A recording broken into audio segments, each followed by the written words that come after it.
Growing up in a small mountain town, life was simple. We had fresh air, beautiful scenery, and more cows than people. I was a happy kid, always exploring the outdoors, climbing trees, chasing butterflies, you name it. But I also had a secret, a growing appetite for my grandma's delicious pies. Looking back, my love for food was no joke. I was a chubby kid, but I never let it get me down. I had my family, my friends, and my trusty bike. Life was good. However, deep down, I knew I wanted more. I dreamt of the city, of bright lights and big opportunities. Little did I know my journey to the city would also be a journey to a healthier me. It wasn't always easy being the big kid in school. I loved sports, but I wasn't the fastest runner or the most agile player. Sometimes I felt like the other kids saw my size before they saw me, but I kept smiling, kept trying, and kept dreaming of a future where I felt comfortable in my own skin.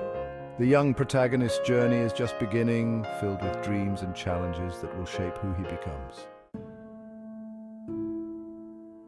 School was tough, not academically, but socially. Being the funny fat friend gets old fast.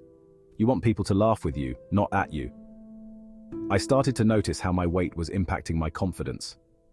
Teenage years are awkward for everyone, but even more so when you're carrying extra weight. Clothes never fit right. You're self-conscious in photos. Dating, forget about it. It was like I was carrying this invisible weight on my shoulders too, weighing down my self-esteem.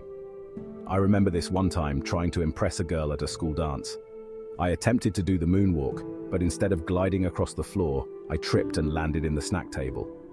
Everyone laughed, and I laughed along, but inside I felt crushed. The teenage protagonist's struggle with self-esteem and social acceptance is a pivotal moment, highlighting the emotional weight he carries. Things started to change in high school, thanks to Mr. Johnson, the gym teacher. He was this ex-military guy, built like a tank with a heart of gold. One day, he pulled me aside after class. He didn't yell or make me feel bad. Instead, he talked to me about setting goals, about pushing myself further than I thought possible. Mr. Johnson saw something in me, a spark I didn't even know I had. He became my mentor, pushing me to run that extra lap, lift that heavier weight. He taught me that fitness wasn't about punishment, it was about empowerment. For the first time, I started to enjoy exercising. I felt stronger, more energized. Sure, I wasn't breaking any athletic records, but I was breaking my own barriers, and that felt amazing. The gym class heroics mark a turning point where the protagonist begins to see fitness as a source of strength and empowerment. Moving to the city for college was a whirlwind of new experiences. I was away from home, navigating a concrete jungle, and exposed to a whole new world of food and culture. It was exciting, overwhelming, and delicious all at the same time. I embraced the city life, trying every new restaurant, exploring every hidden alleyway. But amidst all the excitement, I realized something important. My health journey was now in my own hands. No more grandma's pies, no more Mr. Johnson's encouraging words. It was up to me to make healthy choices. I started small, swapping sugary drinks for water, taking the stairs instead of the elevator, and cooking more meals at home. I discovered a love for farmers markets and fresh ingredients. I found joy in preparing healthy, delicious meals for myself. In the big city, the protagonist takes control of his health journey, making mindful choices that pave the way for a healthier future. Life in the city was fast-paced and demanding.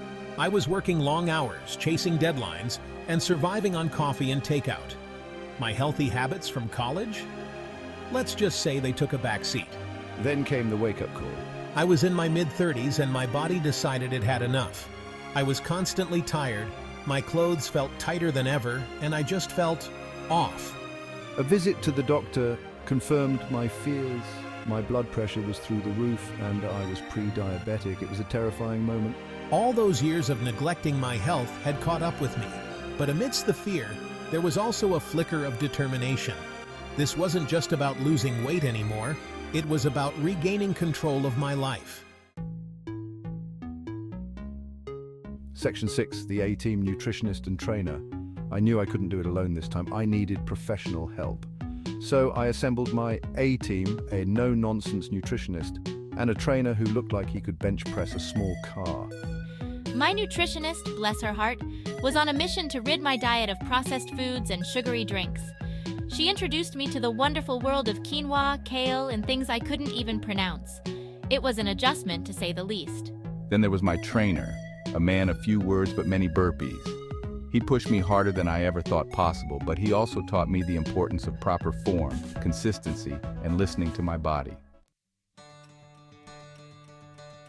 Section 7, Victories and Setbacks. The journey wasn't always easy.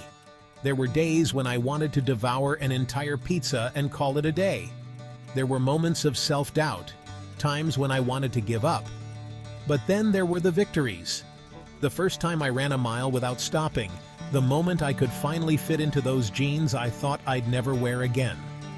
Each small victory fueled my determination, reminding me why I started this journey in the first place. I learned to celebrate the small wins, to acknowledge the setbacks without letting them derail my progress. It was a roller coaster ride, but I was determined to reach the top. Section 8, Life at the Summit. Reaching my weight loss goal wasn't just about fitting into a smaller pair of pants. It was about reclaiming my health, my confidence, and my life. The transformation wasn't just physical, it was mental and emotional as well. I had more energy, I slept better, and my doctor was actually impressed with my blood work.